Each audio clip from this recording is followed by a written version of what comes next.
Gracias, Jocelyn. Ok, solamente esto es una visión muy rápida porque teníamos una cantidad de estudiantes que no pudieron venir la clase pasada. Entonces, esto todo lo tienen en el sílabo, que lo tienen en el aula virtual. Entonces, la clase pasada, pues estuvimos viendo la situación global de la acuicultura, el problema que tenemos con la demanda a nivel local, a nivel mundial.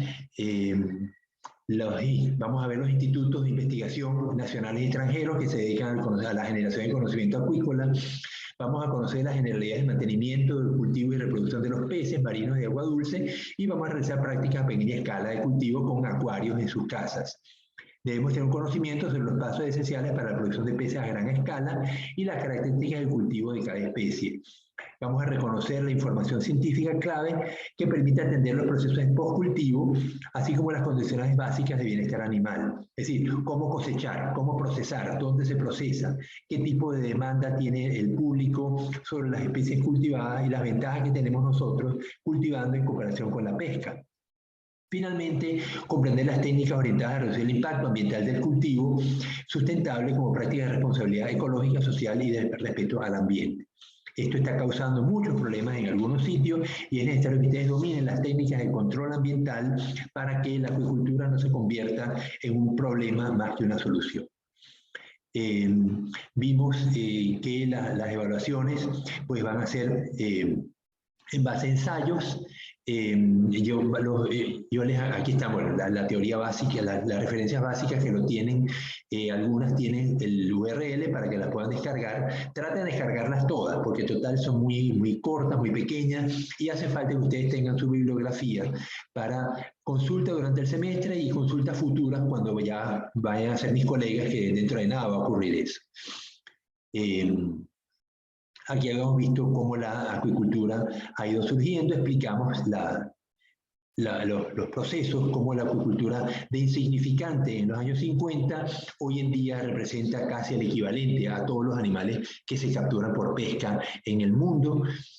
Cómo la acuicultura continental se ha desarrollado más que la marina, pero progresivamente las aguas marinas pues, son mucho más extensas y va proporcionando un ambiente adecuado para la acuicultura, para que la acuicultura surja como actividad económica importante.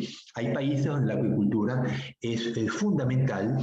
Bueno, en Ecuador somos la potencia mundial en producción de camarones, pero es una producción industrial, mientras que otros países como Vietnam, la acuicultura artesanal ocupa un papel muy importante. No sé si el más importante, pero muy importante, muy diversificada. Inclusive me contaba Raúl Rincones, un biólogo venezolano que estuvo aquí en Ecuador, fue el que inició los cultivos de macroalgas en la Libertad y estuvo en Vietnam. Y él me decía, una buena parte de los cultivadores se dedican a obtener puerlos de langosta espinosa. Colocan unas cajitas en el agua, las cajitas reclutan, sirven de instrumento de reclutamiento para los puerlos y los puerlos se los venden luego a las empresas que cultivan langosta. Entonces, tenemos que una etapa de la acuicultura es cubierta con pescadores artesanales, con una infraestructura bajísima, pero crítica para proveer las larvas de una especie que es de altísimo valor, como es la langosta espinosa, y es una pieza clave en el proceso acuícola de Vietnam. Vietnam también se caracteriza hoy en día por la producción masiva de pangasius. Pangasius es un bagre que además de cultivarse y exportarse de manera importante, también se está cultivando en muchos países. Hay algunos países que lo han prohibido, otros lo han permitido. En Ecuador todavía no tenemos la intención de cultivarlo, pero lo veo venir. Colombia está permitiendo el cultivo de pangasius, lo prohíben en algunos sitios, otros no, pero lo veo venir. Es un bagre pues muy dócil, no es agresivo. Nuestros bagres lamentablemente son muy agresivos, son carnívoros, a diferencia de los bagres africanos que son herbívoros. y tienden a ser caníbales, o sea, se comen entre ellos. Entonces, cultivar bagres ecuatorianos nos está costando un mundo. Eventualmente, a lo mejor podremos conseguir por selección genética bagres menos agresivos, bagres que coman más alimento balanceado, cultivarlos en oscuridad, para que no, como son depredadores visuales, pues si los cultivo en oscuridad, pues se comen menos entre ellos, y si los mantengo bien alimentados, pues un bagre sin hambre, pues no va a tratar de comerse a sus compañeros de jaula, ¿no? Pero tenemos una serie de problemas. Sin embargo, los grandes bagres ecuatorianos, pues son grandes. 2 mesas juntas no alcanzarían para colocar uno de estos bagres, ¿no? Entonces imagínense la velocidad de crecimiento que pueden tener estos animales y lo interesante que resultaría cultivarlo. El paiche es un ejemplo. Que se cultiva en algunas zonas del oriente. El Ministerio del Ambiente no permite que traigamos paiches a otras zonas del país. Igual pasa en Colombia y en Brasil, pues que tienen restringido la movilidad del paiche, por más que es muy interesante el cultivo de paiche, porque alcanza 250 kilos. O sea, imagínense un cochino, un cerdo, un paiche de tamaño de un cerdo, ¿no?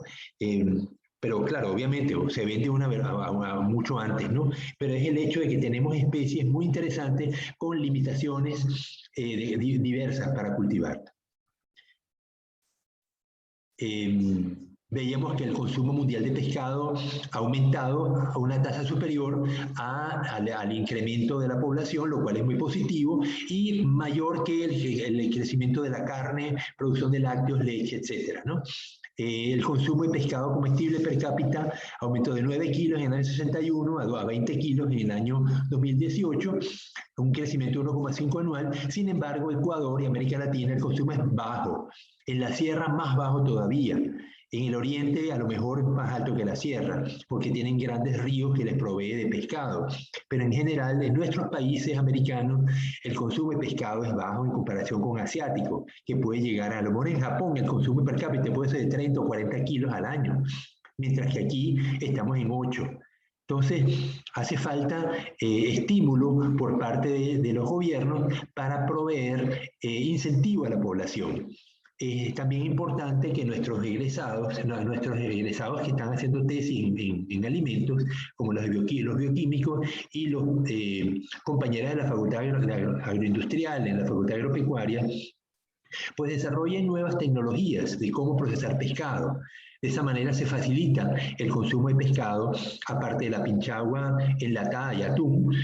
Requerimos otros tipos de presentaciones de otros pescados, mayor número de congelados, para facilitar el consumo y al mismo tiempo una campaña publicitaria en televisión y radio que estimule el consumo de pescado para poder elevar la tasa de consumo que tenemos en el país.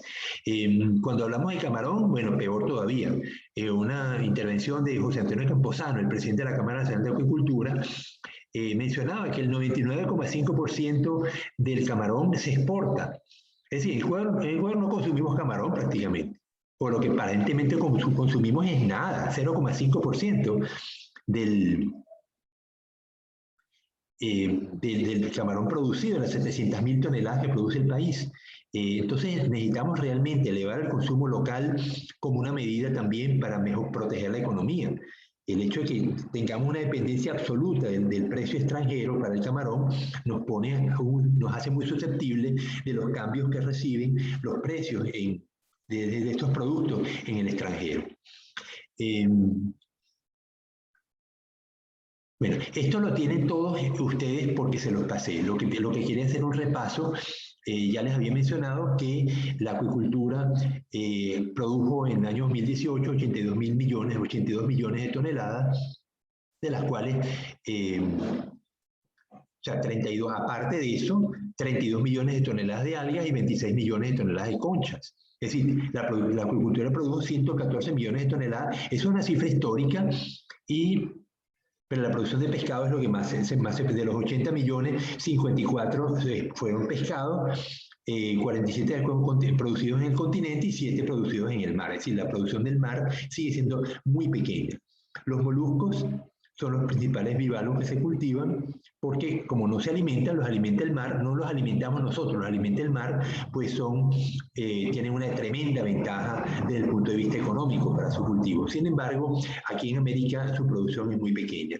Los crustáceos es lo que más producimos, 9,4 millones de toneladas. Lo último que hicimos en la clase pasada fue esto: ¿de qué depende el desarrollo de la piscicultura en cualquier país? Y veíamos, estas fueron contribuciones de ustedes, ¿no? Decían clima variable, la temperatura alta y baja según la zona. Entonces, en una zona alta tenemos especies que tienen que acostumbrar, que poder vivir en baja temperatura. Hay muy pocas especies que soportan alta temperatura, baja temperatura. Una de ellas es la trucha arcoíris, que no teníamos especies de interés comercial antes de que se introdujera la trucha, ni en Ecuador, ni en Colombia, ni en Venezuela. La trucha fue introducida y se silvestró, es decir, fue introducida en las lagunas, las lagunas de deshielo, en la alta sierra, y allí se perpetuó. Esto ocurrió en los años 40 y ya tenemos entonces 80 años, 60 por parte del siglo pasado y 20 de 80 años de presencia de la trucha en nuestros países. El impacto ambiental, pues no sé si se midió, pero aparentemente no fue muy alto, porque es que no teníamos especies que alcanzaran tallas de interés comercial en la mayoría de los ríos americanos, al menos de sudamericanos. Entonces la trucha se introdujo, en algunas partes se cultiva, en otras simplemente se explota las truchas que normalmente se reproducen de manera natural. Decíamos también, las zonas bajas sí tenían una diversidad muy grande de especies. La cachama es una de las primeras especies que se cultivaron. Tenemos pues, los bagres, que muy lentamente se ha ido cultivando aquí en Ecuador. Se introdujeron las tilapias. Vamos a darnos cuenta que la mayoría de los cultivos de las especies que se cultivan en el mundo son especies importadas. Ocurre que en Ecuador tenemos el camarón nacional, el camarón Peneus banamei. Ese camarón se exportó a todo el planeta y sustituyó los cultivos que eran tradicionales, de Peneus monodon, Peneus cetíferus, Peneus schmidti. Es decir, las distintas especies de peneo fueron reemplazadas por el camarón ecuatoriano. Aquí obviamente lo tenemos y lo hemos mantenido, pero a diferencia de la cachama y otras especies nativas como el bagre y el paiche, la tilapia es lo que más se cultivó. Sin embargo, vamos a ver que se vino abajo. El cultivo del año 2007 fue máximo y luego se vino abajo producto de que no podemos competir con otros países que tienen mayor eficiencia en la producción de tilapia y la pueden vender a precios más bajos que nosotros. El salario mínimo de Ecuador es uno de los más altos del continente y eso pues también provoca que los balanceados también sean más costosos y tengamos que vender el filete de tilapia a un precio más alto y nos cuesta venderlo. Pues. Por eso es que los cultivadores decidieron dejar de producir tilapia, aunque todavía existen muchas granjas de tilapia en el país. Pero cuando veamos la gráfica se van a dar cuenta de qué fue lo que pasó. Decían ustedes también que la calidad del agua tenía que ser adecuada. Eso es crítico. Sin calidad de agua no podemos hacer acuicultura. Y esto es un problema porque cada vez estamos contaminando más tanto los ríos, los lagos y las costas donde se hace la acuicultura. Mar afuera todavía tenemos chance, pero cultivar mar afuera es costoso. Hay un proceso de movilidad de infraestructura, movilidad del personal y de los materiales, y eso pues eleva los costos. Tiene que ser entonces una empresa industrial como la que cultivaba cobias aquí enfrente de Jaramijó. Muchos cultivos se están haciendo ahora con pozos, con agua de pozo, sobre todo en este momento que estamos cultivando camarón en agua de muy baja salinidad. La facultad tiene una finca en Los Bajos, vamos a ir a visitar, si el decano lo permite. Yo sé que las visitas van a estar restringidas, pero yo necesito visitar fincas. Así que, así como hago con los chicos de zoología, que me los llevo a Barbasquillo durante una baja marea, pues nos iremos. Serán salidas no obligatorias, pero vamos a hacer las salidas. Por lo menos a la finca de la facultad vamos a ir. Y vamos a visitar cercano otra finca que está de uno de los compañeros de ustedes, que tiene una finca cultivando tilapia. Ellos ya tienen tiempo cultivando y tienen un par de lagunas con 13.000 ejemplares. Están vendiendo en este momento. Entonces vamos a visitar estas dos fincas. Decían ustedes el tipo de suelo influye. Si el suelo es muy arenoso, pues se hace muy difícil retener agua allí, ¿no? Entonces el suelo tiene que ser arcilloso y no tiene que ser ácido. Los suelos en las zonas cercanas a la costa suelen ser suelos sulfato ácido, con el problema de que cuando exponemos al aire el suelo se forma ácido sulfúrico. Entonces, hoy en día, pues muchas parcelas, muchas lagunas se están haciendo cubiertas con liner. Ya, un segundito.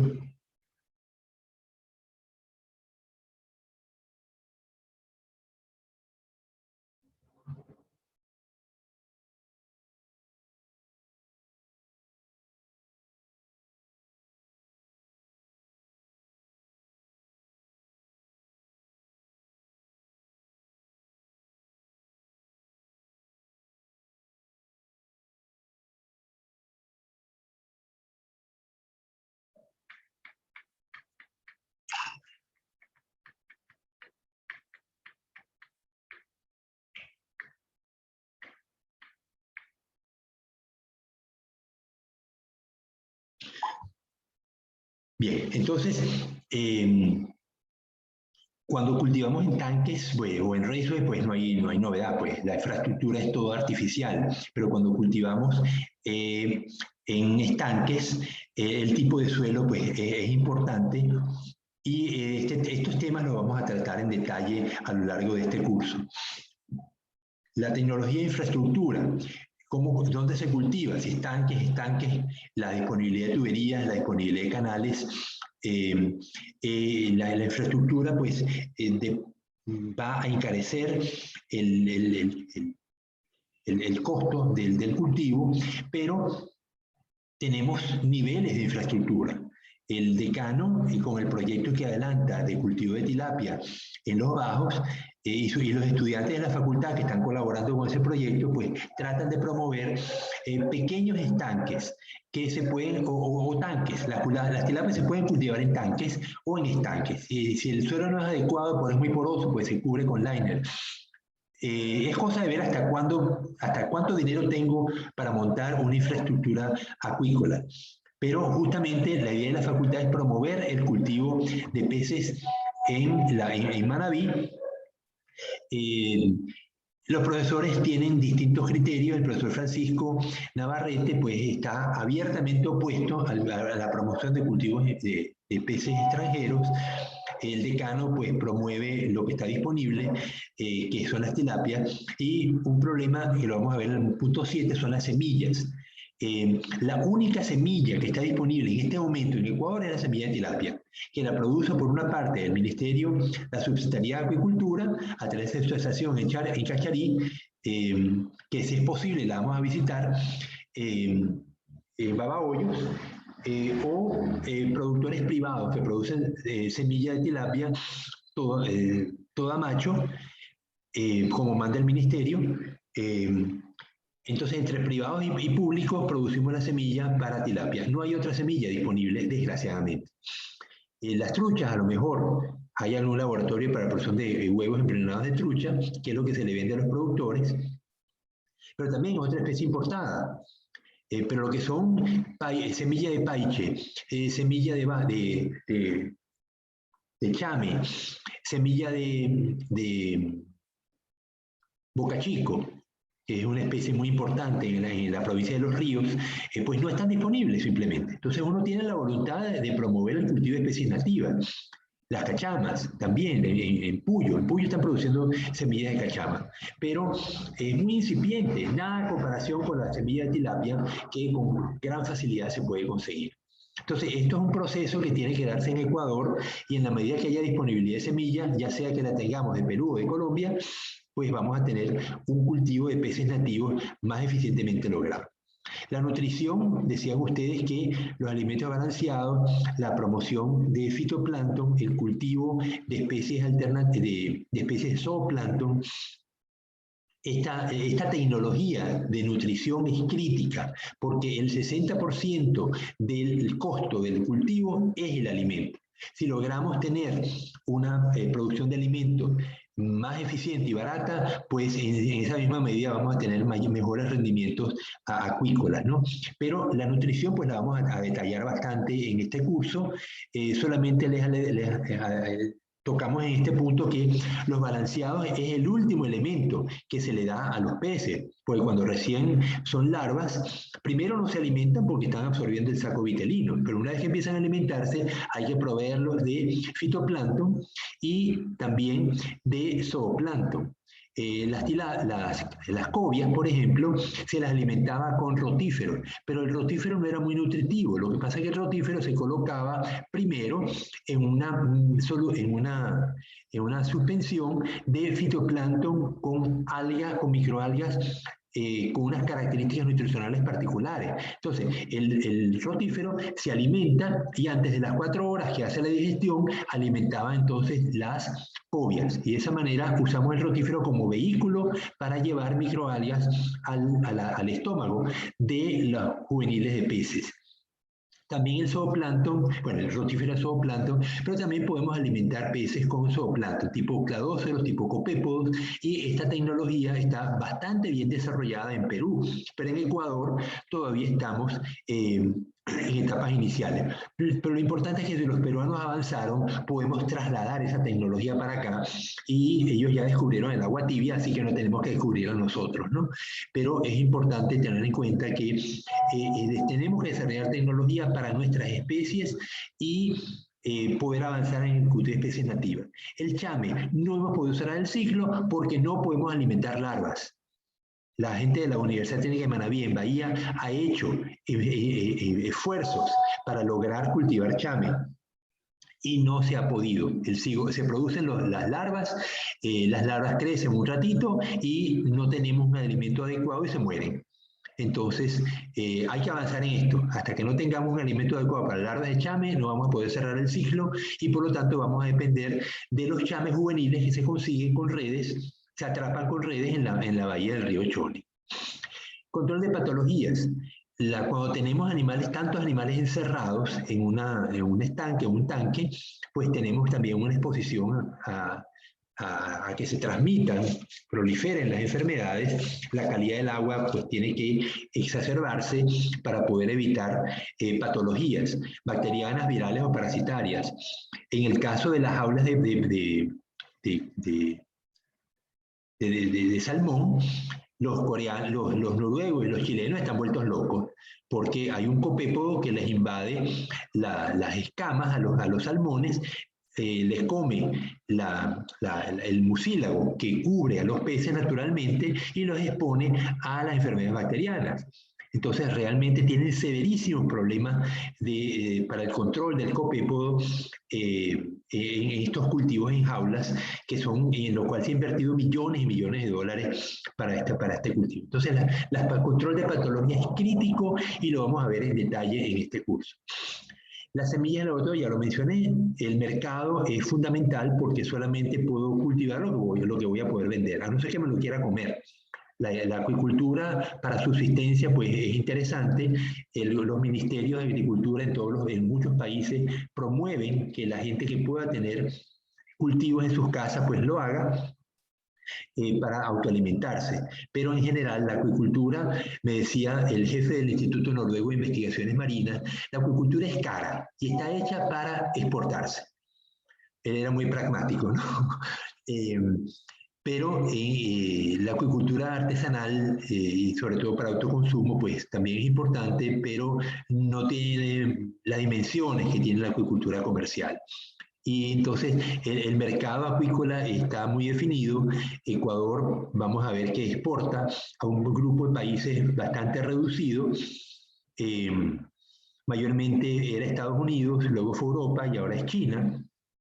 aunque los chinos bajaron mucho el año pasado a raíz de haber descubierto que los contenedores donde iban los camarones ecuatorianos estaban contaminados con virus SARS-CoV-2. No eran los camarones, era el contenedor, la puerta del contenedor. Sin embargo, eso evidenció que las empresas exportadoras tenían que tener un cuidado extra de que no solamente el camarón no fuera contaminado con SARS-CoV-2, sino también las fundas con que están cubiertos los paquetes y la estructura, el contenedor mismo que tiene que ser lavado, descontaminado, antes de ser descargado en los puertos de destino. O sea que este escenario que se nos presentó al país el año pasado y que provocó grandes pérdidas a muchos países, no solamente Ecuador, a Noruega, a Malasia, que también se vieron expuestos a estos problemas de contaminación con SARS-CoV-2 cuando querían exportar a China.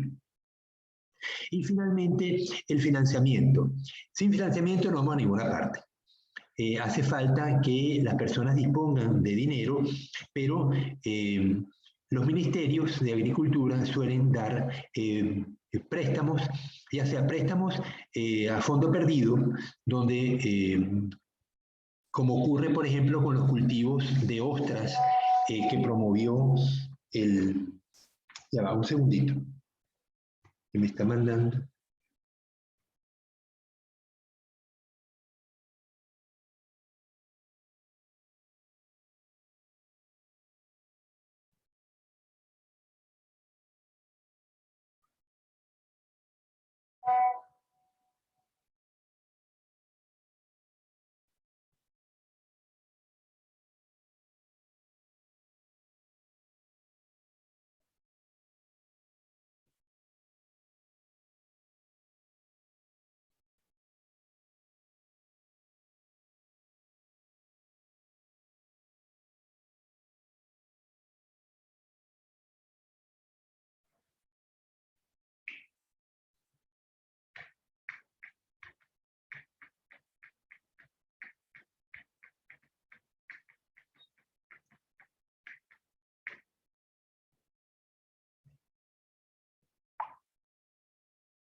Bueno, entonces les decía...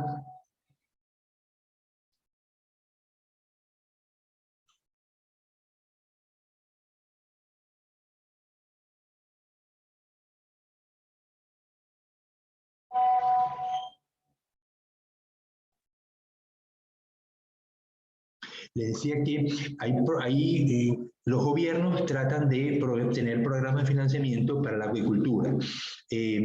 Hay el tipo de financiamiento especial es de fondo perdido, como el que usó el Ministerio de Ganadería del MAGAP del Ecuador en el año 2015, que empezaron los 4 cultivos de ostras entre Manabí y Península de Santa Elena y Guayas. Hoy en día el de Manabí desapareció en Puerto López, en Puerto Cayo, pero está surgiendo uno nuevo en Liwiki con financiamiento de la prefectura.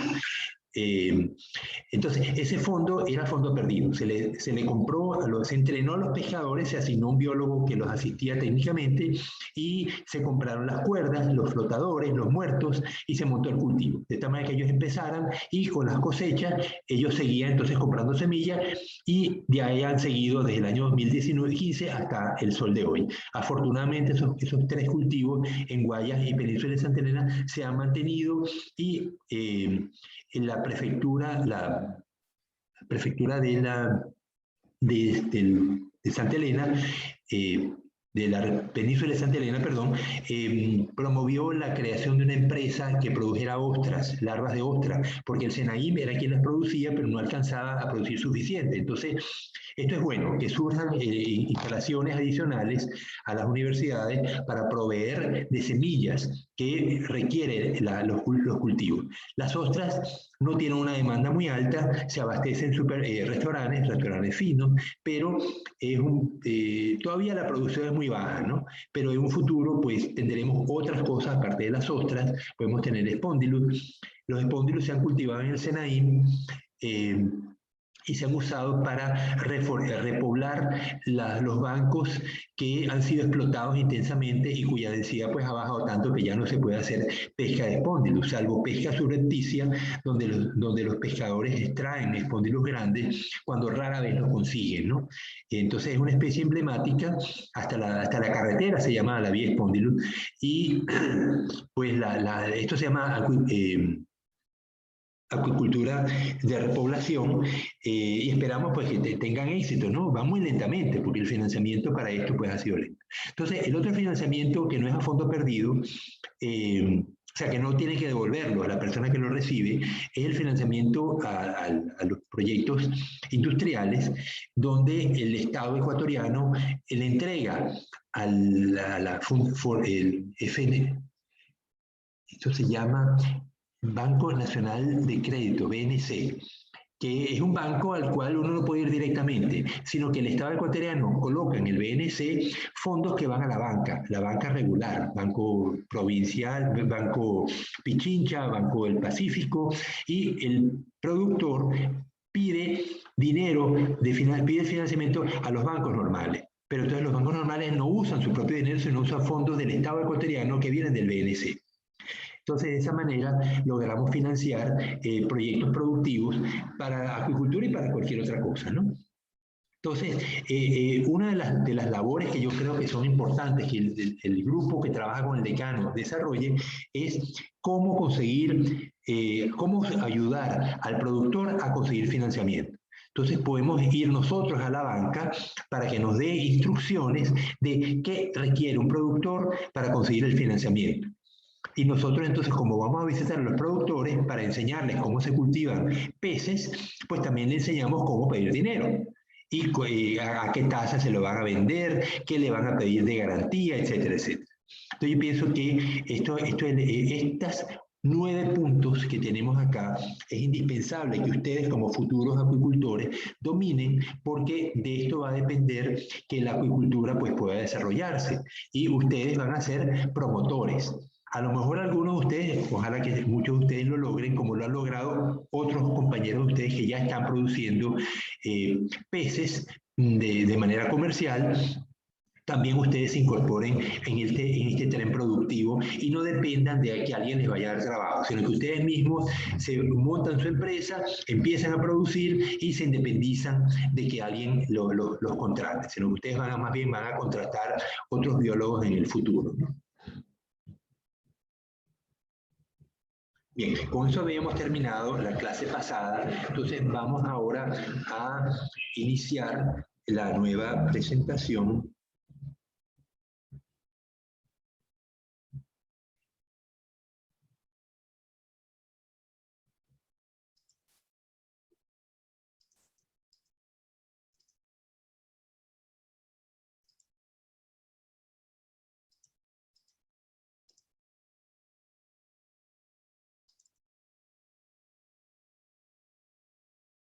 Ok.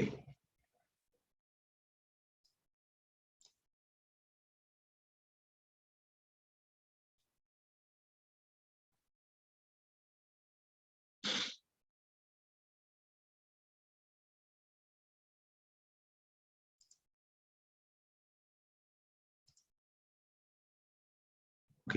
Entonces, vamos a hacer una lista de todas las especies de peces que ustedes conocen que se cultivan en el mundo. Entonces, me van diciendo, vamos a irlas anotando y eventualmente pues vamos a mencionar algunas características. Entonces, Exxon, ¿te animas a decirme cuáles son las? Primero vamos a decir las que están en el mundo y luego vamos a especificar las que están cultivadas en Ecuador. Las del mundo, ¿no? En el mundo, sí. ¿Qué especies conoces tú que se cultivan? Nombres comunes. El pangazo creo que ya lo dijo, ¿no? Pangasius. Ajá. ¿Otra? Otra especie, la trucha. El bagre pangasius, la trucha. Aunque hay varias clases de truchas, ¿verdad? Bueno, la que se cultiva es una sola. Ah, ya, ok, listo.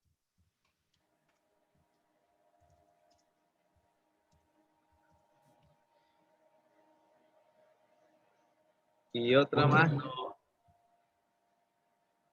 Mm, no se me viene ninguna otra mente. No, ok. Joel, dime alguna. La cachama, profesor. La cachama. Ajá. ¿Otra? El guayaipe.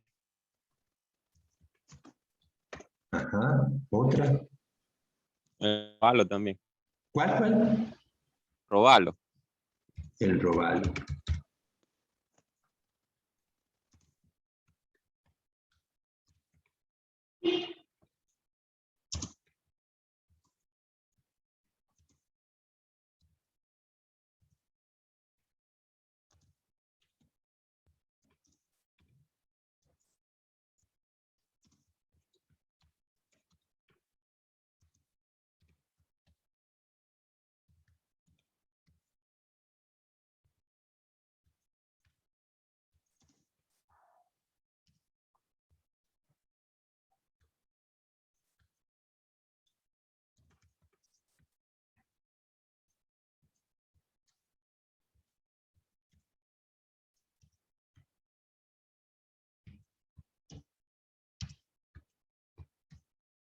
Ajá, ok. ¿Otra? Ahora que faltan. El salmón. El salmón. La tilapia. Me pierde el marcador y no lo veo.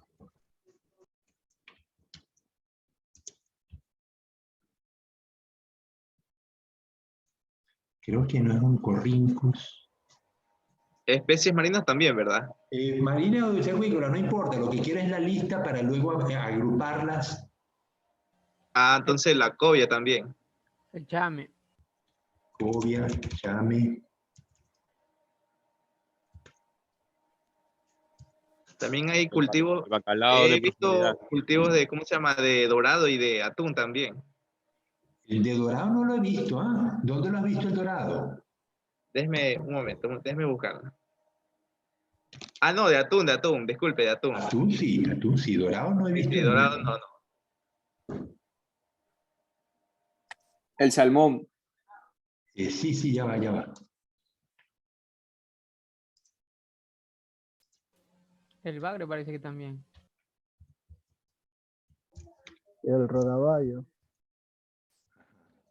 El chame, ¿cuál es la especie del chame?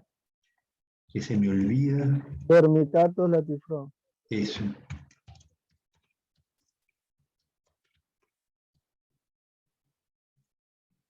El salmón es, la cobia no es un corrijo.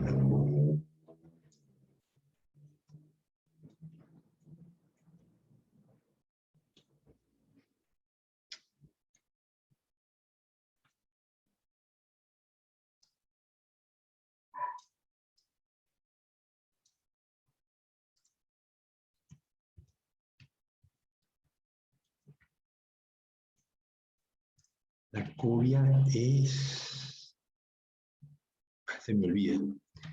Y si se me olvida a mí, pues, ¿cómo puedo esperar que a usted no se les olvide? el último que me dijeron, El atún. el atún, atún. Ajá. El que más se cultiva es el atún rojo, ¿no?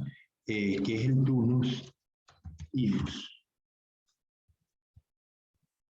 Pero también en la aleta amarilla pudiera eventualmente cultivarse Tunus albacaris. Rodaballo me dijeron. El rodaballo, no me acuerdo el género. Digan otros, faltan bastante.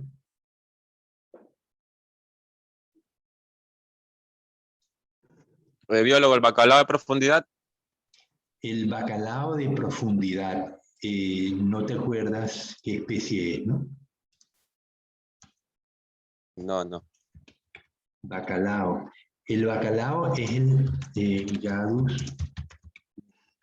El bacalao se cultiva en Noruega. Y es una especie es de profundo en aquí, pero allá en Noruega es de aguas superficiales, ¿no? ¿Se les acabaron la lista? El mero. Los meros. Es posible que se cultiven meros. Yo sé que es posible que se cultiven meros. No sé en dónde han tenido éxito. El mero es un animal pues, carnívoro de muy alto tamaño. Bueno, ¿ya se les acabaron? La cobia, no. ¿Perdón? La cobia. La cobia está, aquí está la cobia, el Rhachycentrum. También hay tipos de bagres, profesor, como la claria. Ajá, la claria es un bagre herbívoro, por eso es que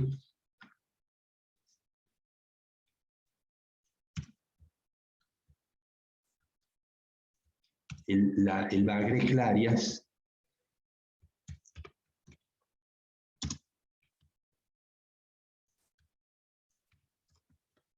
se cultiva en África.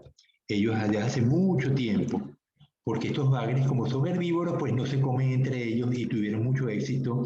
El bagre del canal y Tralurus se cultiva mucho en los Estados Unidos.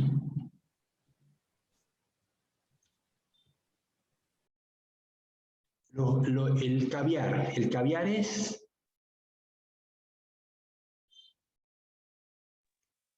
La carpa. Huevos de esturión, creo.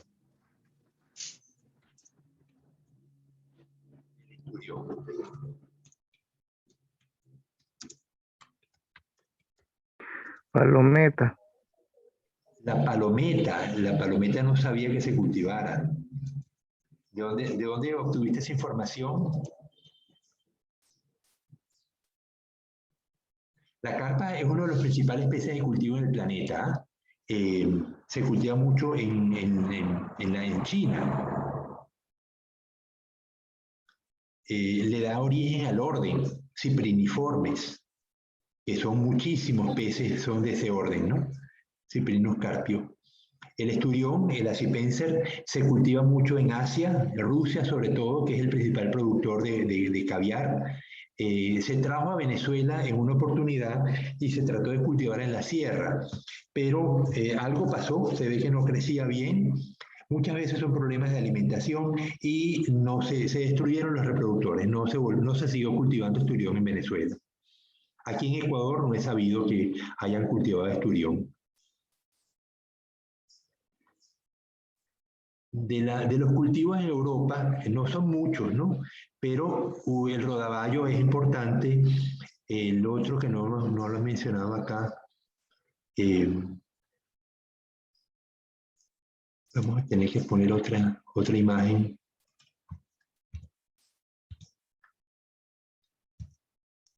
Bueno, entonces ahora vamos a ponerle una letra a a las especies que hemos mencionado, si son de temperatura alta, le vamos a poner una A, si son de temperatura fría, le ponemos una F. El bagre panga, ¿en qué tipo de ambiente se cultiva? ¿Y cuál es el país principal productor de panga? Alto. El país es de Asia. Sí, es Asia, pero sobre todo Vietnam, ¿no? ¿La trucha Exacto. arcoíris es de temperatura alta o baja? Baja. Baja. Baja. Se da, es originaria de California y se da solamente en las montañas altas. La cachama, ¿alta o baja? Alta. Alta. Se da en la cuenca del Amazonas y la cuenca del Orinoco en temperatura alta. No se puede cultivar cachama por debajo de los 25 grados. Nosotros tratamos en Venezuela de cultivarla en Caracas y fue un desastre. La temperatura promedio en la laguna donde la teníamos era 21 grados y esa temperatura pues vivía, pero no crecía. El guayaipe es un animal de agua marina, de temperatura alta o baja.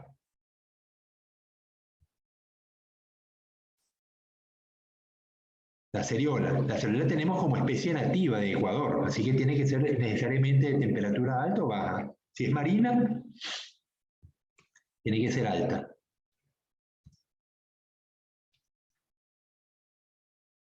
Lo cultivan en el Senaín, el guayaipe. El robalo. El robalo es una especie nativa de Ecuador, vive en aguas marinas y hace migraciones entre el mar y los estuarios. Así que si es de Ecuador, es de temperatura necesariamente alta. El salmón es de temperaturas bajas, es una especie que migra, aunque el que se cultiva mayormente no es el que migra. No es Oncorhynchus, perdón, el salmón que...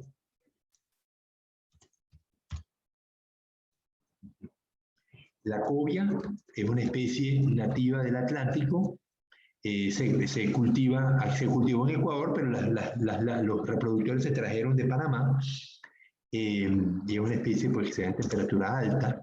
El chame es una especie nativa de Ecuador, de aguas salobres, se da sobre todo en el río Chone, pero está a lo largo de toda la costa, desde Colombia hasta Perú. El atún, alta y baja también, porque el Tunus albacares es una especie de atún de aguas tropicales, mientras que el Tunus tinus es el atún rojo, se da cerca de los polos, entonces es temperatura baja, ¿no? El rodaballo es una especie de aguas templadas, el bacalao es una especie de aguas templadas, el mero es una especie de agua tropical, el bagre clarias es un bagre de africano, de agua temperatura alta, el bagre del canal es temperatura alta también, la carpa es de temperatura alta, el esturión es temperatura baja. Okay, entonces ya tenemos una idea de las especies de peces que se cultivan en el mundo. Vamos ahora con las especies que se cultivan en Ecuador.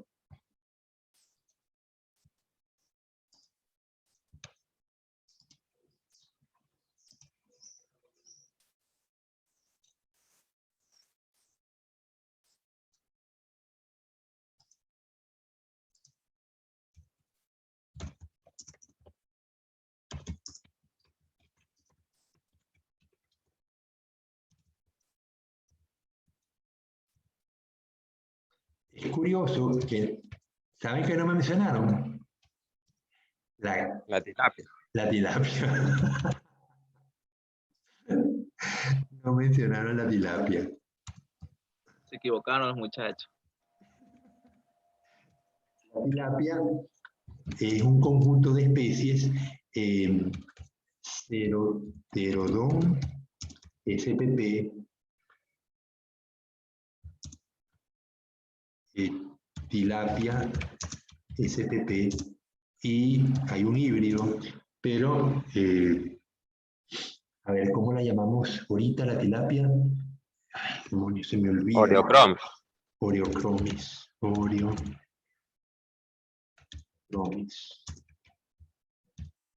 Ok, la tilapia. Entonces vamos con las especies de Ecuador, que son esas especies cultivadas en Ecuador.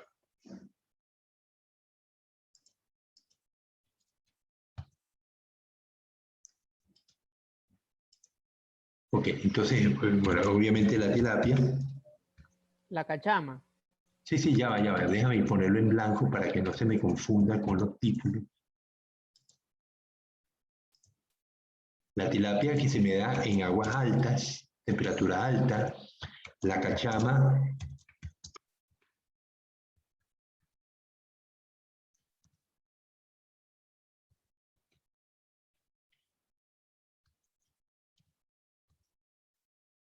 Ajá, ¿qué otra? El chame. Es que me la está poniendo como si fuera... ¿Qué va?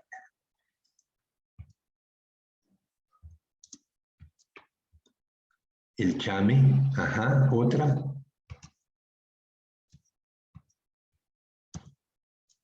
La trucha.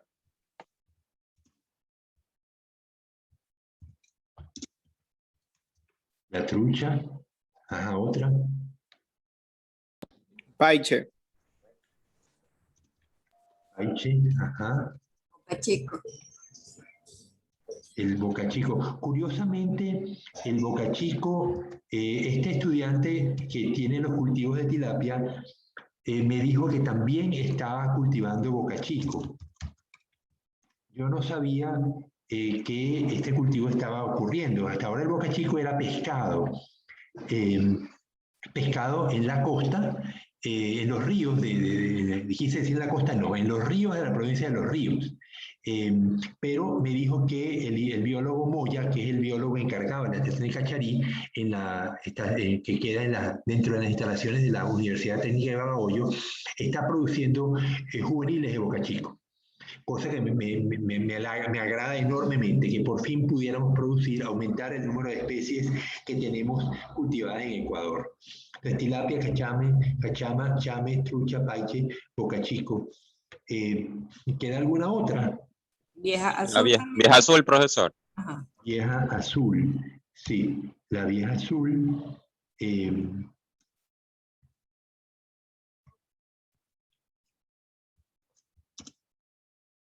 La vieja azul, oye, se me olvida el nombre científico de la vieja azul. El paiche Andinocara. andinoancara. Andinoancara ribulatus. Andinoancara ribulatus. El bocachico es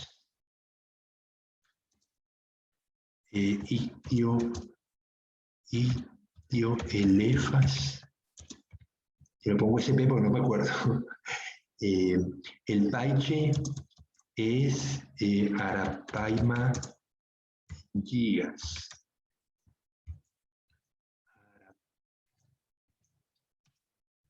Arapaima gigas. La trucha ya la tenemos, el chame también, la cachama, la tilapia.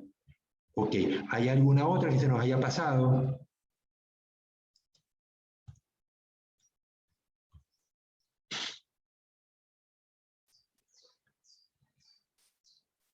Bueno, los peces ornamentales no los hemos mencionado, pero aquí se producen peces ornamentales. Ustedes van a trabajar con peces ornamentales. Si vamos a una venta de peces ornamentales, vamos a ver... Los golpes, no. Nómbrenme los guppies. Goldfish. Goldfish. Pez Oscar. Oscar. El Oscar es la Astronotus. Astronotus. Ajá, otro. Los que tienen unos colores bellísimos, azules, rojos. Betas. Beta. Los betas. Ujú. Había unos peces en Venezuela que se llamaban los lápices. Y de verdad eran larguitos como un lápiz. Los cultivaban mis compañeros de línea en la estación de la Amazonía. Allá tenían un cultivo de peces ornamentales porque son nativos de allí mismo, ¿no? Pero no me acuerdo. Aquí no lo he visto, no lo he vuelto a ver fuera de Venezuela. ¿Algún otro que se les ocurra de los ornamentales que se cultivan aquí? Los Pesebra. Sí. Raspa balsa. ¿Cómo se llama? Balsa. ¿Cómo se llama el último? Raspa balsa. Rafa. Raspa balsa. Ah, raspabalsa. Sí. Raspabalsa. Que creo que en el acuario de la facultad estaba, ¿verdad? Que se Es pega a las Ángel. piedras. Que se pega a las piedras. Sí, sí, sí. Ok. Esto es un pez de la familia. Es que en Venezuela se comen esos animales que tienen esa concha dura. Y forman platos típicos en Venezuela, sobre todo en Maracaibo, armadillo lo llaman, ¿no? Bien, no me acuerdo ok. ¿Algún otro que a ustedes se les ocurra? El respabalsa no son, se llaman como plecos, creo, no, plecos tomo. Eso. Plecostomus.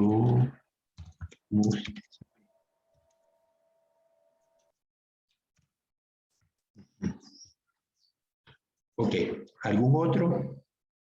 El escalar, los escalares. El beta y el escalar son distintos. Como no estamos poniendo nombres científicos, puede que los nombres comunes sean lo mismo, ¿no? Coincidan. Bueno, entonces, ¿algún otro? El pez Hay uno ángel. que le dice, Ajá, dime. hay uno que le dicen pez tiburón, uno pequeñito. Es tiburón. Bueno, ok. Y otro que acaban de mencionar, Es Ángel. el ángel. Ok. Bueno, yo creo que tenemos una lista, pero vemos que la lista de peces cultivados en Ecuador es bastante pequeña. En áreas de baja, aquí tenemos un error, la cachama no es de baja, la cachama es de alta. El chame, la trucha es el único de baja, el bocachico es de alta.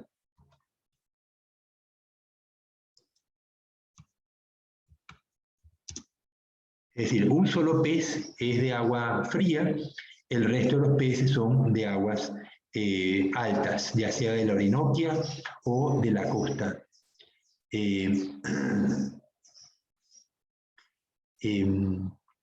Bien, en contraste, obviamente, ¿cuál no pusimos aquí? Bueno, y la tilapia pusimos, el del chame lo habíamos puesto, porque aquí decíamos especies cultivadas en el mundo y Ecuador pues está contenido en el mundo. Pero vemos que hay muchas especies. eh, ¿Cuántas Bs hay? Hay más A que B, ¿no? Estoy seguro que en China tienen otras especies que se cultivan. La carpa es uno de ellos, pero también debe haber otras especies cultivadas allá, ¿no? Estamos muy limitados. Vamos a ver si consigo una información. Permítame suspender un poco vamos a guardar esto antes de suspender. Buscar un dato que me interesa mostrarles.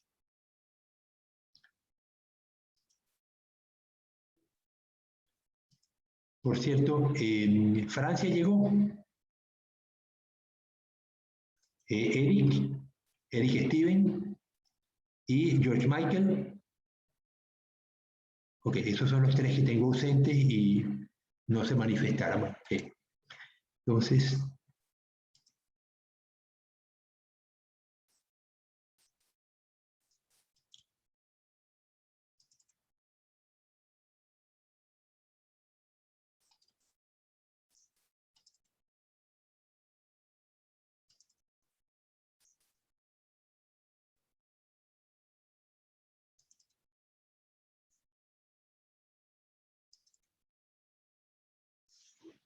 Me permite un momentito que voy al baño.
Esta es una conferencia que dicté hace poco, el día 6 de mayo, en el Tecnológico de Manta.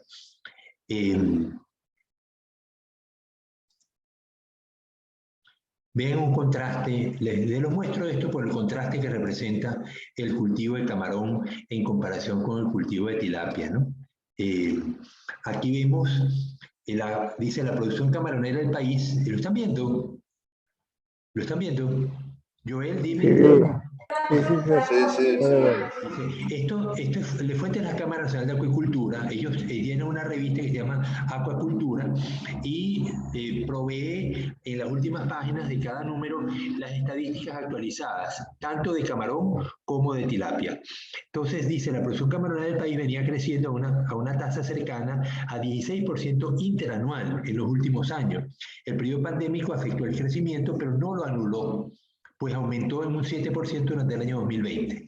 Fíjense cómo los primeros datos que reporta la Cámara son del año 1990 y, no se ve, 94,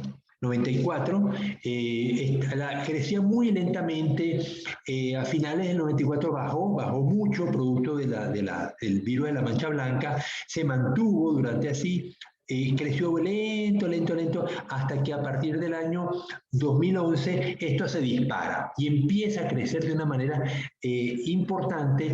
De hecho, es el sector de la economía que más creció en la historia del Ecuador. Y fíjense cómo casi una línea recta, salvo que en el año 2014 creció más todavía, se estabilizó, pero luego se mantuvo la línea en ascenso. El año pasado aumentó la producción, pero disminuyó el ingreso, producto de que los precios pues bajaron. Curioso cómo el cultivo de camarón en Ecuador se ha podido mantener a pesar de la competencia, porque tenemos montones de países que producen camarón. Sin embargo, Ecuador se ha mantenido exportando, aunque me decía la profesora Lupe Bravo que la banca estaba teniendo inconvenientes porque los camaroneros tenían dificultades para pagar los préstamos que habían recibido. Sin embargo, esto no ha descendido, esto sigue subiendo, así que el problema no parece ser tan grave como en primera instancia pareciera, ¿no? Sin embargo, el cultivo de la tilapia vemos un tremendo contraste. Aquí era prácticamente inexistente en el año 93, y lentamente fue creciendo en el año, oye, que no se puede ver. Ok, ahora sí. En el año 93 era inexistente, en el 94 empieza, en el 95, a partir del año 98 comienza a crecer de una manera importantísima hasta que alcanza en el 2007 el pico de la producción, que representó unos 200.000 libras, o sea, 250.000 libras, que equivale aproximadamente a 100.000 toneladas. no son millones, pero una producción importante. Desde entonces esto se vino abajo. Y el año más abajo, en los últimos 30 años, lo tuvimos en 2019, que ni siquiera puedo leer lo que se produjo. Tenemos 5.000, aproximadamente unas 100.000,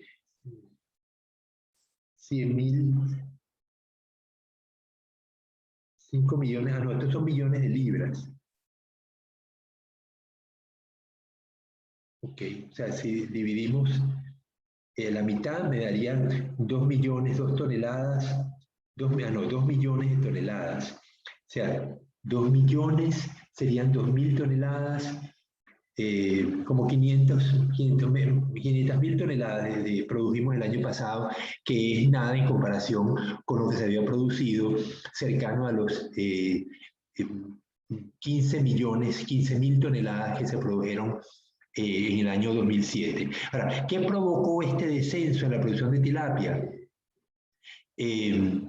Bueno, el surgimiento después de la mancha blanca es porque muchos camaroneros se decidieron cultivar tilapia, ya que no podían cultivar camarón. Entonces usaron sus estanques. Fíjense que coincide el periodo de descenso del camarón con el surgimiento de la tilapia. Pero en la medida que el camarón se recuperó y pudieron volver a cultivar, entonces los estanques se recondujeron hacia el cultivo de camarón por una parte, y por otra porque no podíamos competir bien con países como Honduras, que tiene una producción de tilapia muy importante y a un precio más bajo que el del Ecuador. Entonces, el problema de mercado es un problema bien serio, y por eso tiene que estar siempre tomándose en cuenta a dónde vamos a destinar la producción acuícola que queremos, en la cual queremos vernos involucrados.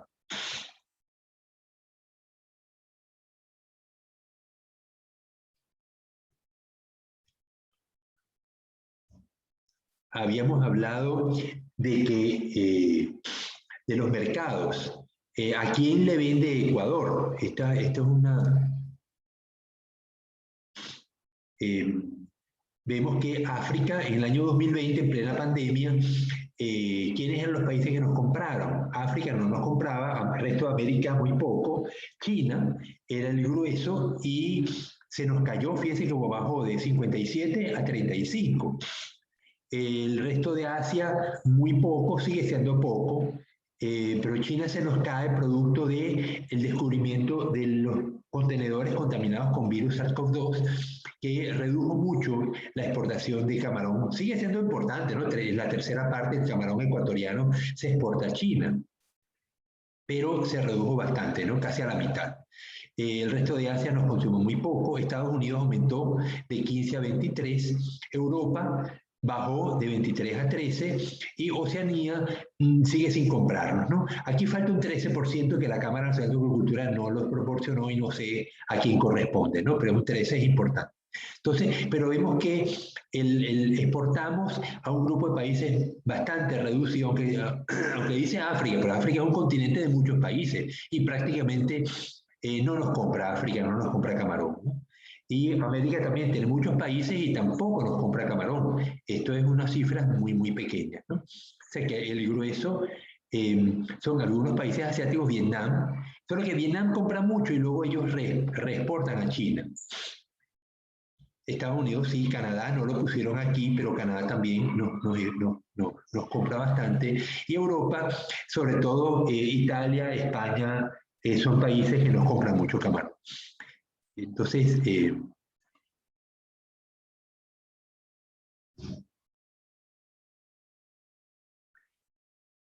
bueno, una de las curiosidades era cómo logró Ecuador mantenerse en el mercado del consumo en el extranjero, porque si teníamos pandemia, los hoteles que eran nuestros principales compradores, el mercado hotelero era nuestro principal comprador, se vino abajo, pues cerraron. Entonces, ¿cómo hizo el Ecuador?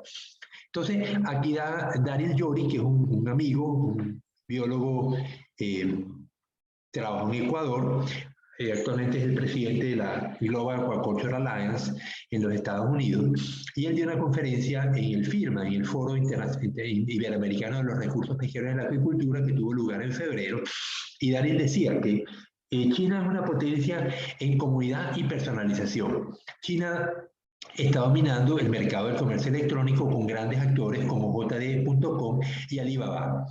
El gasto en comercio electrónico minorista en China para 2019 aumentó de 27%, aumentó en 27% de 1.935 billones, lo que representa el 36% de las ventas minoristas, ¿no? 1.000 millones de usuarios de Internet hay en China, 80% ya compraba en línea en 2019 y un tercio de alimentos se compra por Internet. Entonces, pasamos de un mercado que compraba camarón ecuatoriano a nivel hotelero a un mercado minorista, donde ahora son las cadenas de supermercados las que se abastecen con camarón ecuatoriano y abastece al producto, al pequeño comerciante o al consumidor en general. Entonces, pasamos a un mercado mucho más diminuto, no diminuto, sino más personalizado. Y eso realmente es una hazaña, que los productores ecuatorianos hayan logrado hacer esto, mientras que muchos otros productores de camarones en el mundo se vinieron abajo, porque ellos dependían del mercado hotelero que desapareció o tuvo que cerrar producto de la pandemia, ¿no? Entonces, realmente estamos viendo que la Cámara y los asesores que tiene, pues están haciendo un trabajo pues, muy eficiente en lo que a comercio se refiere, y esa misma asesoría pudiera usarse para otros productos que el Ecuador produzca, como peces en este caso, ¿no? Con la cachama no nos está yendo nada bien. Bueno, vuelvo otra vez, vamos a la parte de infraestructura. Ok, ya tenemos entonces una idea de las especies que se producen en el mundo, las especies que se producen en el Ecuador. ¿Qué pasó? Ajá. Y vamos ahora con la infraestructura. Obviamente estos temas que estamos viendo son temas iniciales que nos dan pie a los temas que vamos a profundizar seguramente a partir de la semana que viene. No me quiere, que no veo el cursor, y si no veo el cursor no puedo marcar. Bien, la infraestructura acuícola. Entonces, la infraestructura acuícola que ustedes conocen, vean esta a ver si se les ocurre algo más. Estanques de tierra, tanques de concreto o de tanques australianos o hechos de plástico.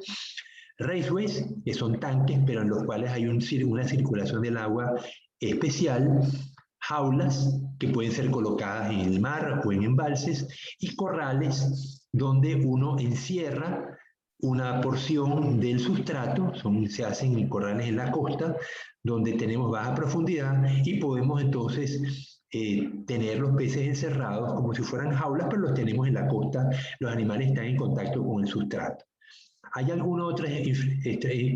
Los acuarios encajarían dentro de la categoría de tanques.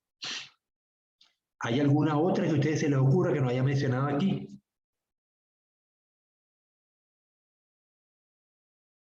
Profesor, disculpe, Ajá. yo una vez vi cuando cultivaban esta especie de lenguados, solia, Ajá. que son como unos tanques superpuestos uno sobre otro, que ahorran mucho espacio en este caso. No sé cómo se llaman. No, seguían siendo tanques, ¿no? Pero tanques en distribución vertical. Ahora vamos a ver los ejemplos, que quiero son las categorías, si hay alguna categoría que nos falte.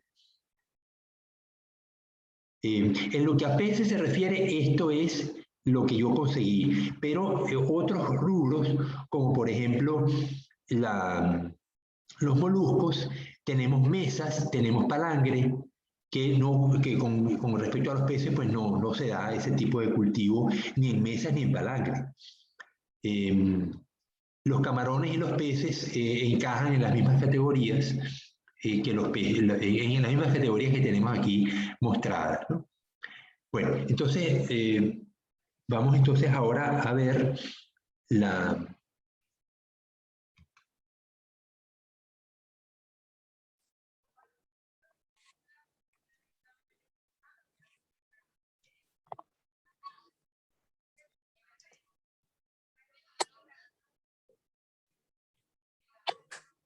¿Dónde lo tengo?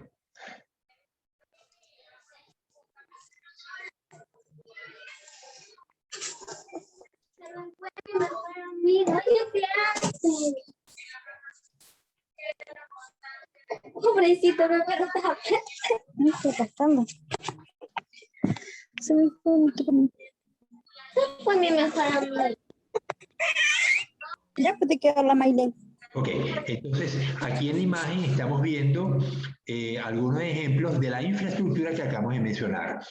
Arriba a la izquierda tenemos jaulas. La Maile ya se grabó. Vemos que... Uriel, apaga Vamos a ponerlo más el grande. micrófono. Sí, sí, por favor, apaguen los micrófonos. Entonces, vemos... Yuriel, creo que tienes prendido el micrófono y los niños están jugando.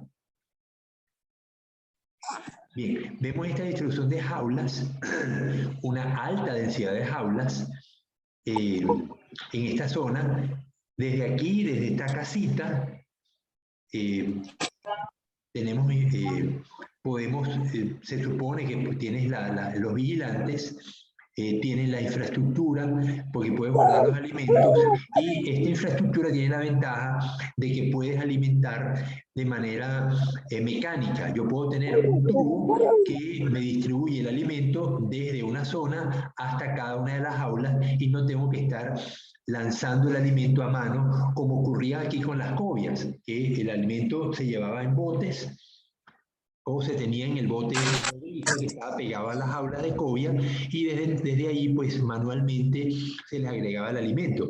Al principio, cuando las cobias eran pequeñas, pues había que agregar 3, 4 sacos, pero cuando las cobias son grandes, que tienes que agregar 20 sacos, ya la cosa empieza a cambiar, porque hay que ver que cada saco pesa 40 kilos, y agregar entonces 40 por 20 son 800 kilos de alimento, que hacerlo a mano terminas con el brazo bien cansado, ¿no? Entonces, por eso la alimentación mecánica es importante cuando se está cultivando en jaulas.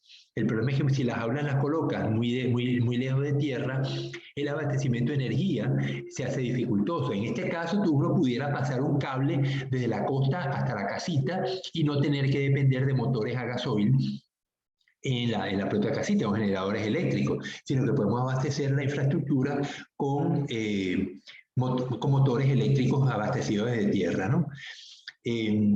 Vemos pues que tenemos una vía entre las jaulas que permite el abastecimiento de materiales y darles mantenimiento caminando por allí. Esta bahía, yo la veo muy tropical, pero estas jaulas tan grandes, comparen el diámetro de la casa, que debe tener a lo mejor 10 por 10, o a lo mejor no es tan grande, a lo mejor 6 por 6, pero este diámetro seguramente tiene 3 veces así que tendríamos 6 por 3, 18 metros de diámetro cada una de estas jaulas, ¿no? Las jaulas, pues, de una densidad muy alta. ¿Qué inconveniente le ven a esta disposición? Si estuviera sola, es distinto que si tengas 3 unidades como vemos acá. ¿Qué inconveniente le ven?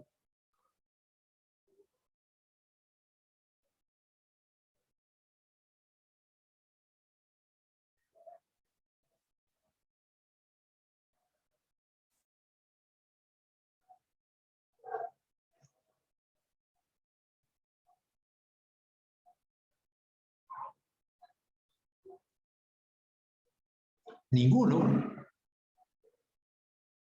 De que se escapen, profesor, no. No. El problema de escape da lo mismo que tengas una que tengas 1000. El escape ¿Cómo la pregunta? Disculpe. La pregunta es, en esta bahía, con una densidad tan alta de jaulas, ¿qué inconveniente le ven? Comparen, aquí Puede está ser la contaminación del agua, ¿no? la contaminación del agua, es un problema, exacto. Otra.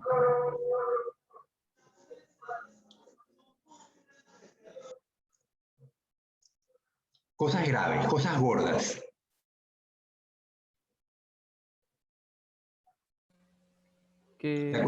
La contaminación aquí se va a dar producto de los desechos del alimento, desechos de las heces de los peces o de los organismos que tengan bajo cultivo. El nitrógeno que desprende. Porque justamente la ventaja de la jaula, ¿cuál es? Comparación con un estanque o con un tanque. Que están en su flujo entorno continuo natural. de agua. el flujo del agua que me mantiene una calidad, elimina los minerales, mantiene el oxígeno, pero en este caso, con una densidad tan alta en una bahía, el flujo del agua se ve muy reducido. Entonces ahí tenemos que la calidad del agua no va a ser la misma cuando tengo tal densidad de jaulas. Y por otra parte, una densidad tan alta en un sitio, en una bahía encerrada, no es lo mismo que este conjunto esté en mitad de esta, un poco más alejado hacia afuera, que en este sitio donde la pusieron. En este sitio están protegidos de los vientos, del oleaje. Esto evidentemente parece un lago, ¿no? Aunque pudiera ser el mar, pudiera ser un fiordo, ¿no? Pero realmente yo vería esta infraestructura como problemática porque el flujo se ve limitado, eso me limita el flujo de oxígeno y exacerba la contaminación de minerales y alimentos, alimentos y heces fecales que van a caer en el fondo. Vemos aquí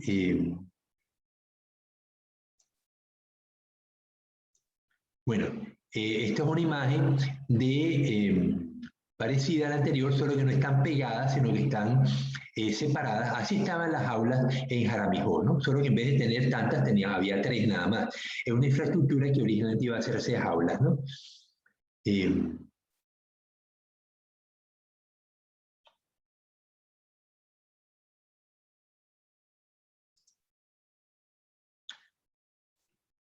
Aquí vemos esta jaula. ¿Por qué le pusieron esos pesos abajo? Esos pesos que cuelgan.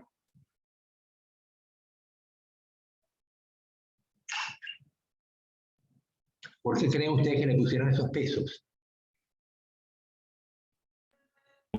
¿Son pesos o soportes de No, cómo que son se llama? pesos.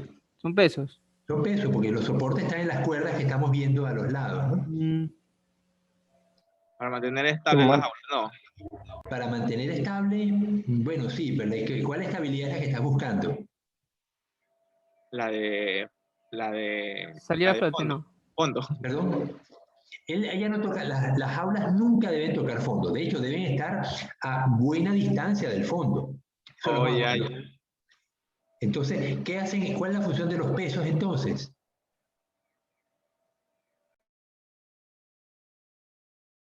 ¿La jaula es rígida o es flexible? Esta que estamos viendo.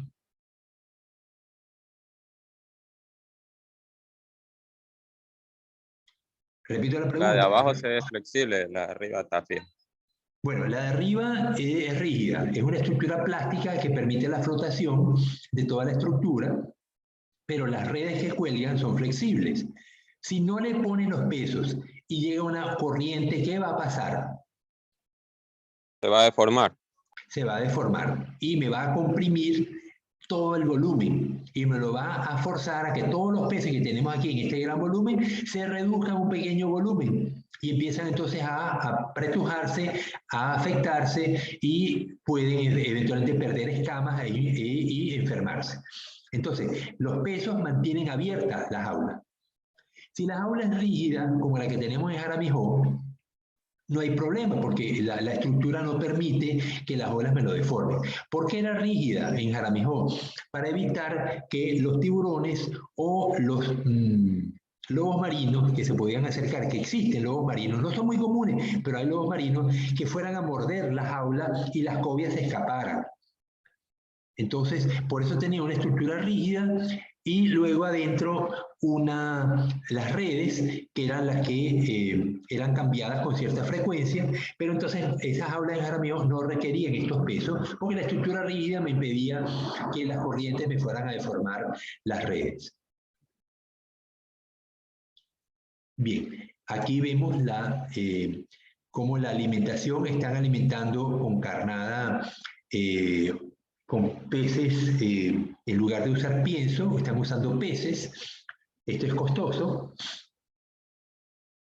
Vemos que lo hacen con palas.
Ok, entonces, bueno, hemos visto las aulas, vamos a ver otro tipo de infraestructura.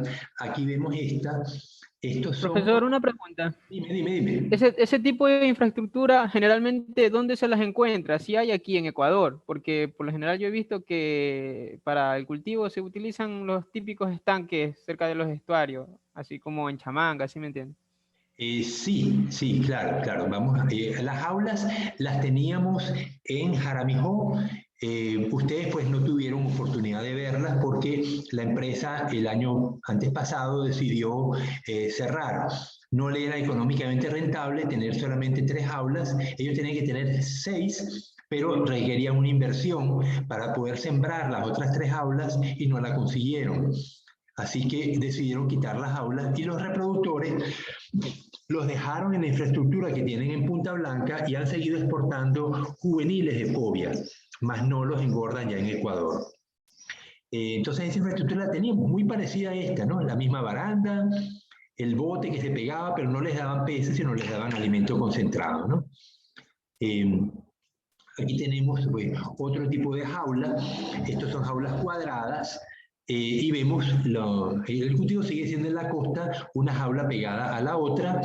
Esto pues tiene la facilidad, esto es en Venezuela, porque tenemos la Universidad del Zulia y la Universidad Rafael Urdaneta, son 2 universidades en el occidente de Venezuela.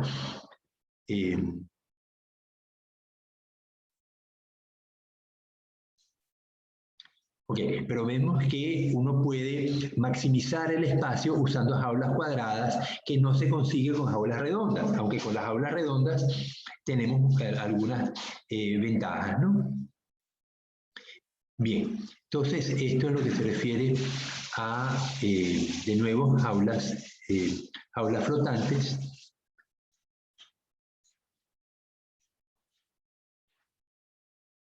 Aquí tengo, esto parece un...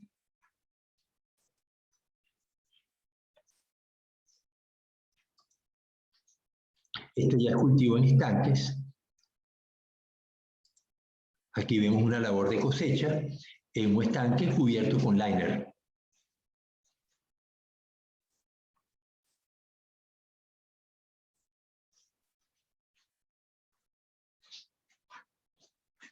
¿Qué está haciendo esta gente con las bolsas?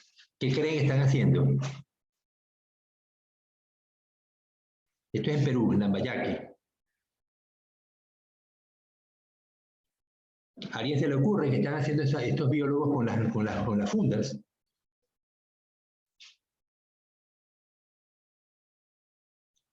Nadie. Un muestreo del agua, ¿no? Muestreo, no, tomarías con una botella, no con una funda. Semilla. Están colocando semillas en ese estanque y las están aclimatando. Es decir, cuando uno trae la semilla en la funda del laboratorio donde se produjo, no la colocas directamente en el estanque, sino que la dejas un tiempo en la superficie para que la temperatura del agua en el estanque se equipare con la temperatura de la funda. Una vez que lo haces, abres la funda y permites que los animalitos salgan con facilidad hacia el estanque. Y de esa manera se evita un choque térmico por parte de los animalitos que no se vayan a ver afectados, ¿no? Aquí igual dejan las fundas flotando un tiempo antes de empezar a abrirlas. Bueno, aquí todavía no llega. ¿No llega? No llegaba. Ya va a terminar la clase, me quedan 13 minutos. La cuadra de noviembre, Mario, es donde vivíamos 4 de noviembre. Donde vivíamos a través de los 4 de noviembre se llama. Sí. Bueno, aquí vemos entonces de nuevo piscinas cubiertas con liner. Aquí vemos ya un tanque. Es común criar truchas en tanques. Aquí vemos una piscina artesanal de pequeñas dimensiones cubierta con liner. Aquí vemos, esto parece un corral. Vemos que la piscina está a un lado y tenemos los peces en un extremo. Aquí seguramente los mantienen en este corral de poca profundidad hasta que alcanzan cierta talla, y cuando se tiene la talla adecuada, abres la compuerta, que la tenemos por aquí, y permites que los peces se trasladen al resto del estanque. De esta manera tenemos un control más preciso de la alimentación, de la salud de los juveniles que van creciendo. Cuando son muy chiquitos, tenerlos en un estanque grande, no podemos hacer un control tan eficiente como cuando los tenemos en este ambiente. Solo que aquí veo que la densidad es un poco alta, ¿no? A lo mejor ya han debido liberarlos antes de que llegaran a esta talla, ¿no? Vemos aquí estos estanques de pequeñas dimensiones.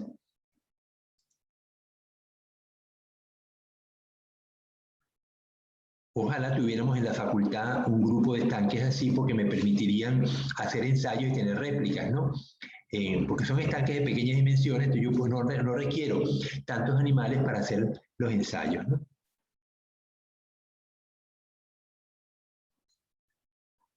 Bien, aquí vemos esta colección de tanques de pequeño tamaño. Esto que ven arriba, ¿qué es? Lo que ven arriba de los estanques.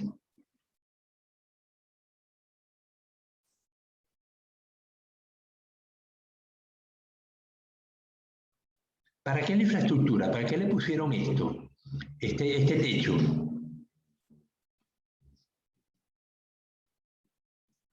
¿Para qué creen ustedes? También lo tiene cuando vayamos a Cacharí, o si es que podemos ir, o si alguna vez van a ver que también son lagunas como esta que teníamos, como esta que estábamos viendo antes, pero tienen techo, están todas cubiertas. ¿De qué tratan de proteger estos tanques cuando se les pone el techo?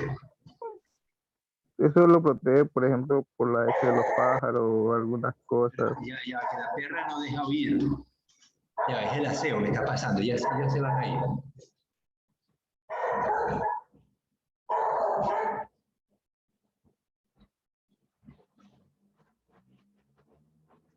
Ya pasó el aseo. Entonces, dígame, ¿para qué creen ustedes que se pone ese techo encima de los tanques? Por ejemplo, cuando yo fui en Senaín, ahí me explicaron que ponían un techo por si acaso las heces de los pájaros caían y también como se mantener una climatización por el medio del sol, algo así, por si acaso los albañiles están ahí. Bien, es una posibilidad, pero la más grave de todas es el control de la depredación. Hay que evitar que los pájaros lleguen a las lagunas y se coman los peces que tenemos en las lagunas. Por eso es indispensable tener redes encima de los tanques o de los estanques. En un estanque muy grande esto no es posible. En un estanque muy grande, ¿cuál es la alternativa que nos queda para que los pájaros no vean los peces?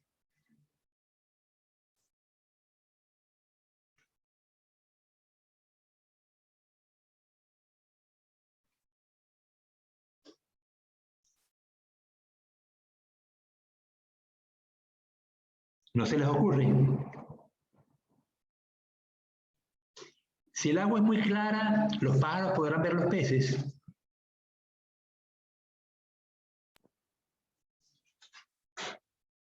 Cónchale, señores, participen, anímense, aunque digan disparates, no me importa.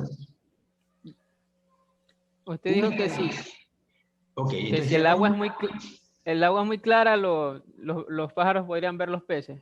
Ok, entonces la alternativa que tenemos es oscurecer el agua. ¿Cómo podemos oscurecer el agua?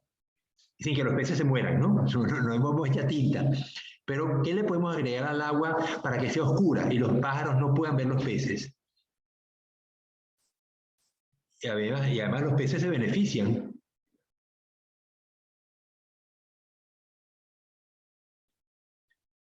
Bueno, ¿qué comen los peces en su ambiente natural? No, los peces no comen algas. Porque no pueden filtrarla. El pez de dimensiones más pequeñas de su boca puede ser la pinchagua o el chumumo, el Setengraulis. La pinchagua es la pistonema. Pero esos animales, por más que son filtradores, no pueden filtrar microalgas. Los arcos branquiales no permiten ser filtrados tan finos. Ellos comen zooplancton. Tipo copepos, cladóceros, larvas de peces, larvas de gusanos, larvas de moluscos. Eso sí lo pueden filtrar porque tienen una dimensión mucho más grande. Los copepos pueden filtrar hasta bacterias y microalgas, por supuesto, ¿no? Entonces, pero yo sí puedo oscurecer los estanques con fertilizante.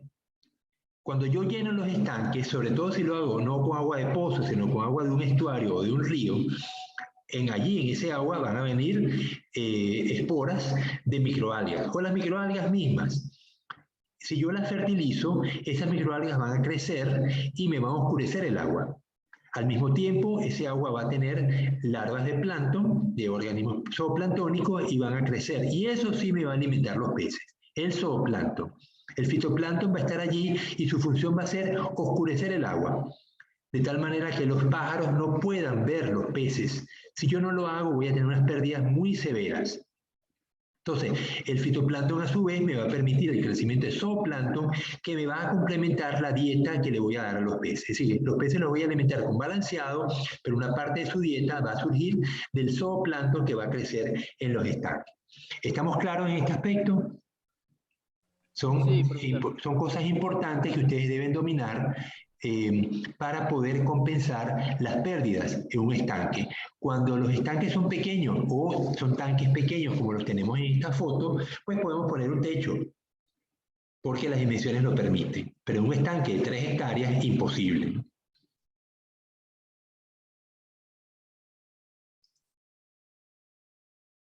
Aquí vemos ese montón de estanques cubiertos con liner. Es costoso, ¿eh? El usar tanta cantidad de liner, ¿no?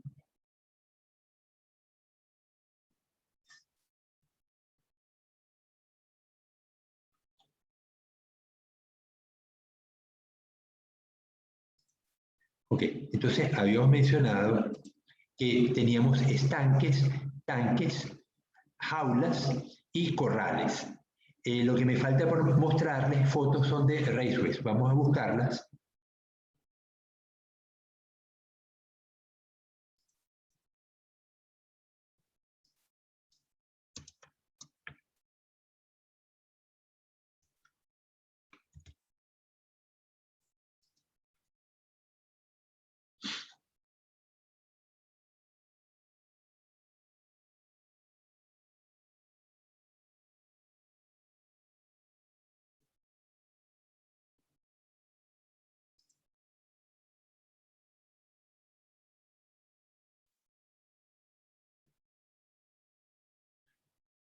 Ok, entonces aquí tengo un ejemplo de raceway.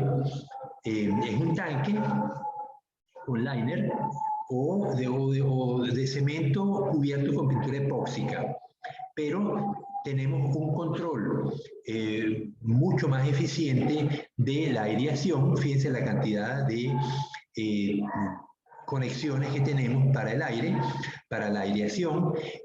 Podemos tener paletas que me muevan el agua en el raceway y eso me permite que los sedimentos se concentren en algún sitio y de ahí los puedo extraer.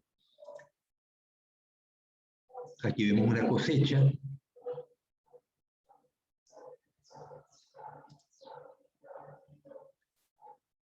aquí tengo un raceway donde el agua circula en un sentido y se devuelve, de tal manera que el agua se mantiene en circulación y esto me evita que se vaya a acumular la materia orgánica en algún sitio, sino que se me concentra en una parte donde voy a tener un sistema para extraer los sedimentos que se van acumulando en el raceway. Aquí vemos otro. Como el agua está circulando, el raceway no tiene por qué ser recto, sino que puedo tener un zigzagueo. Inclusive lo puedo tener a varios niveles, ¿no?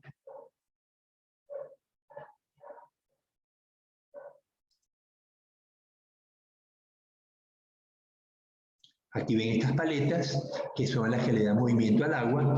Esto pudiera ser, ven el agua, esto es un cultivo de microalgas, donde tengo, es importante que las paletas mantengan el agua en movimiento para evitar que las algas que están en el fondo, que reciben menos luz, permanezcan todo el tiempo en el fondo, sino que la alga se me está, en un momento está expuesta a la superficie y en otro momento se va al fondo. Entonces la que está en la superficie recibe más luz que está en el fondo, pero como están mezcladas todo el tiempo, el crecimiento se hace más uniforme. Aquí vemos otra imagen con las paletas. Bueno, estos son cultivos de microalgas, que no es el caso. Lo que me interesa son los cultivos de peces, ¿no? Aquí vemos una infraestructura con su techo.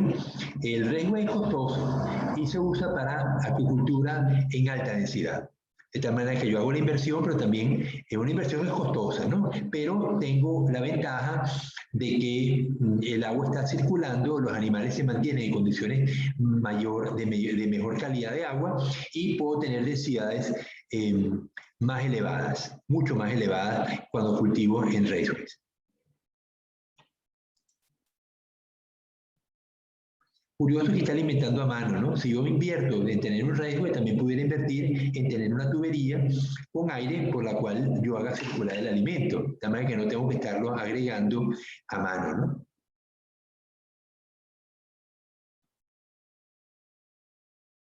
Bueno, jóvenes, porque me queda un minuto de tiempo.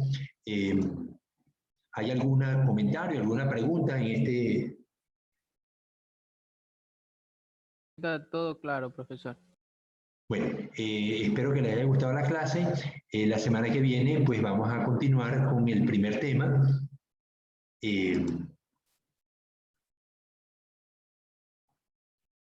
Vamos a trabajar con la normativa y regulaciones de la piscicultura a nivel del país. Vamos a ver qué restricciones hay para traer especies importadas que nos obligan, por qué la cachá, por qué la tilapia tiene que ser cultivada solamente machos, etc. Bueno, entonces hasta la semana que viene vamos allá a parar la clase y tienen la grabación, la van a tener en el aula virtual en una carpeta que dice clases grabadas. Hasta luego. Hasta luego. Gracias, profesor. Gracias. Chao, cuídese.